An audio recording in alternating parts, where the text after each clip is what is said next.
So tonight we're gonna cook up some striped bass with my garlic fish recipe. So we're gonna do a little bit of trimming here on the fish fillets, and then I'm gonna cut them into 4 pieces here. So we got our 4 fillets. First thing we're gonna prepare is the saltine crackers that we use as the crust to go on them. So you can crush these up however you want. I'll get a rolling pin here. Whoops. I'll get a rolling pin here and put them on a breadboard. Crush them up.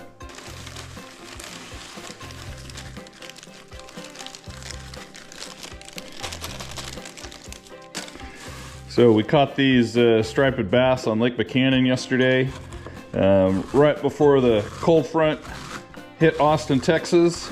We got off the water last night, about 15 minutes before the northern front hit, and this morning it actually snowed here in Austin. We had snowflakes, and our roofs all turned white here this morning. We're in for a 3 or 4 day cold spell. And get this as fine as you can, so you don't have big chunks on your meat.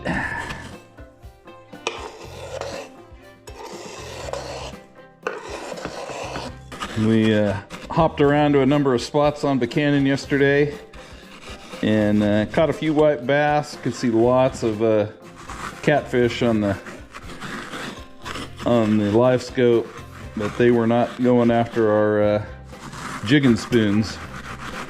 And then I got to about the 6th spot that I went to, started seeing some stripers in around some trees, and we moved between 2 trees and just bouncing the white jig on the bottom, we caught I think 7 in about 10 minutes.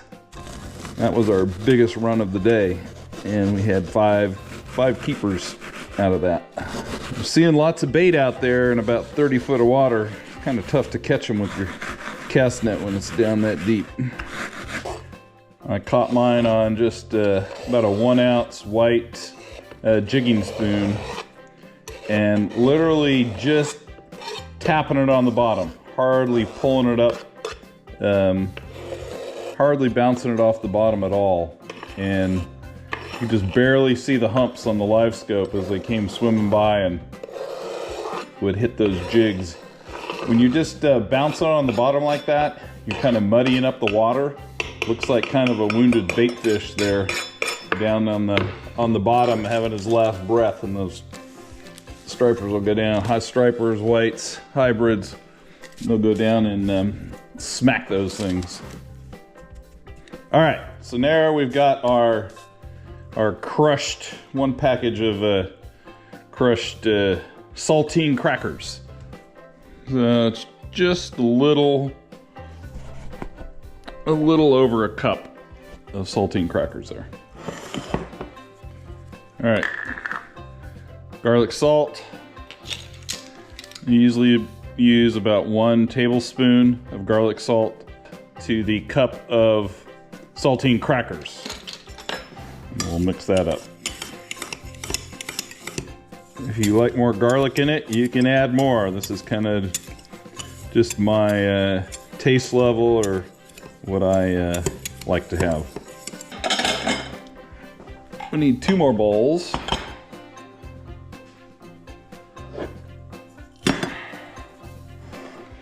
That's your breading there. And then we're gonna get an egg.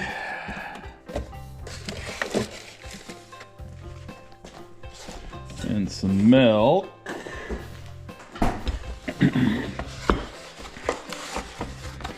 And we're gonna make an egg wash.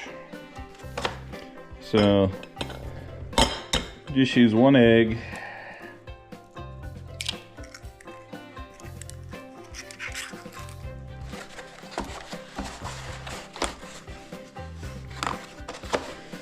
And then maybe enough milk to cover it. There's no science to this. About that much. So that's your egg wash.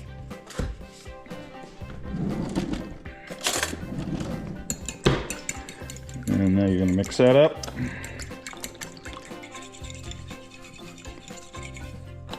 Okay, so that is now ready.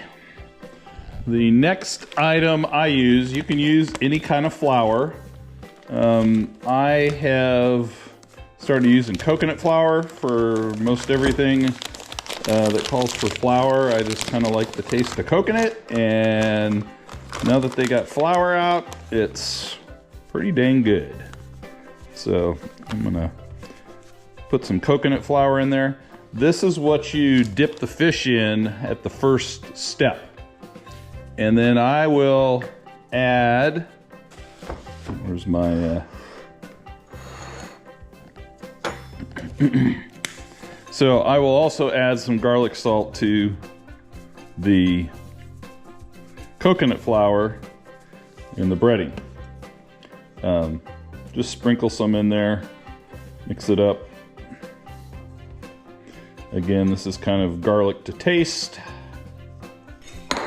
All right, the next thing you gotta do is you gotta make this as unhealthy as possible. Did I say that?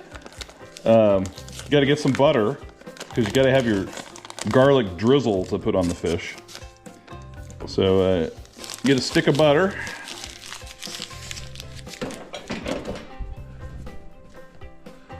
And we're gonna also do a tablespoon of garlic salt on the butter.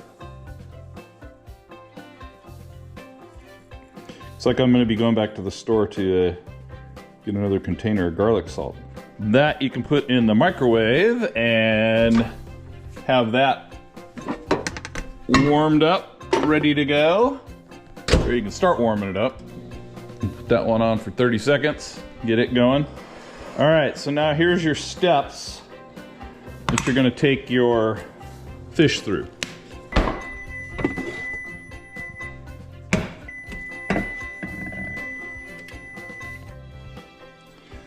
So the next thing we're gonna do is we're gonna take our frying pan and we're gonna put it on medium heat.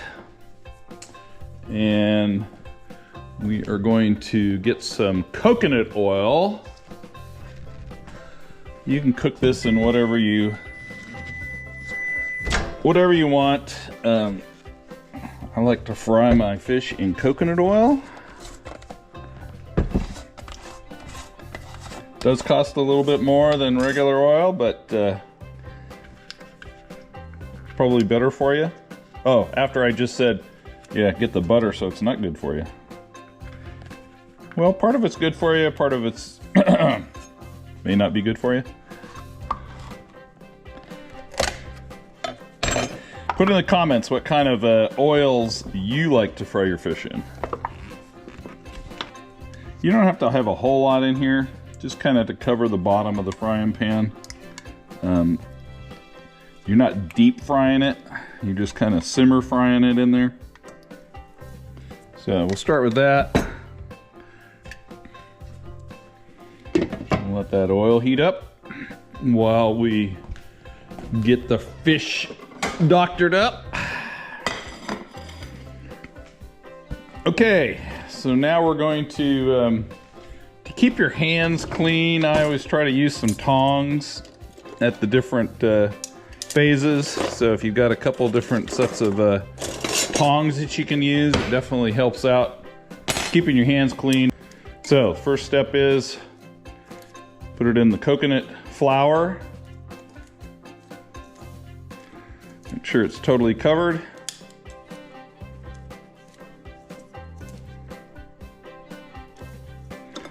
And what I like to do is do them all the same, so we get all of them floured up together. Kind of go through, have each one of them done the same, because it keeps you don't get the goo all over the tongs.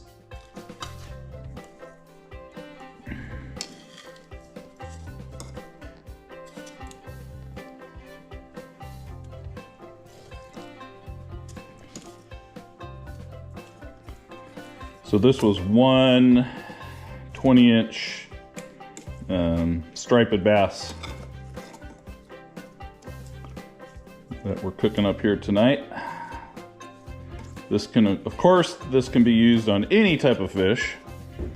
So one of our favorite places to eat in Port Aransas when we go down and catch redfish and trout, it's called Cody's, and they do a really good garlic fish there. So if you're in Port Aransas, you can go in and get their garlic fish, or you can take your own garlic fishing. You can take your own fresh fish that you caught in the bay and take it in there, and they'll cook it up, their garlic fish recipe. So they'll do cook your catch there for you.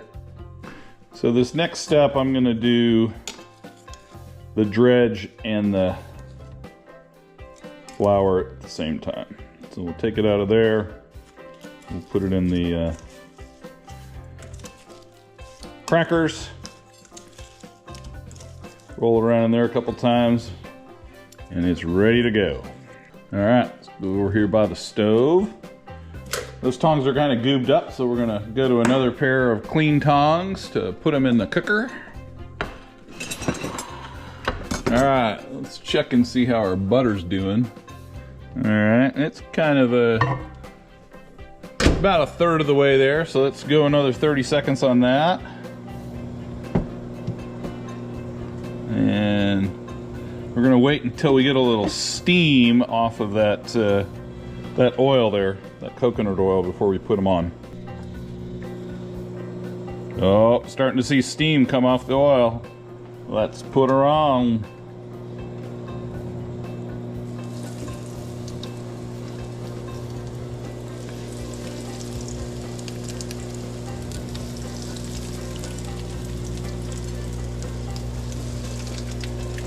We're gonna cook those now for 2 minutes and 30 seconds on each side. So there's the end, so we're gonna stop that. We're gonna do the timer, 2:30. That's cooking. Our butter, sauce, garlic butter sauce is ready to go on top after we get them out. We have gone for 2 minutes and 30 seconds. Woo! Yeah! Alright, let's see how they look.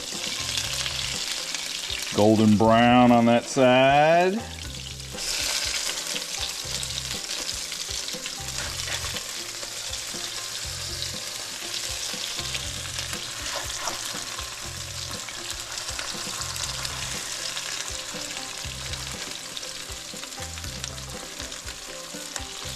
The coating's never perfect on them. And there's our fish done. Stop that timer. All right. Take the fish off the heat.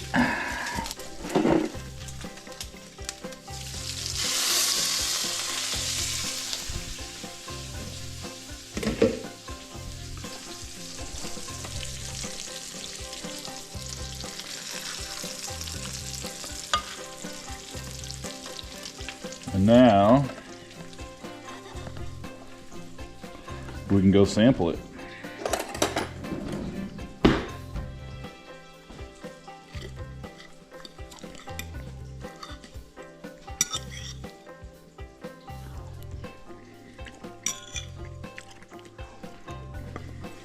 Whoops, I forgot the most important part.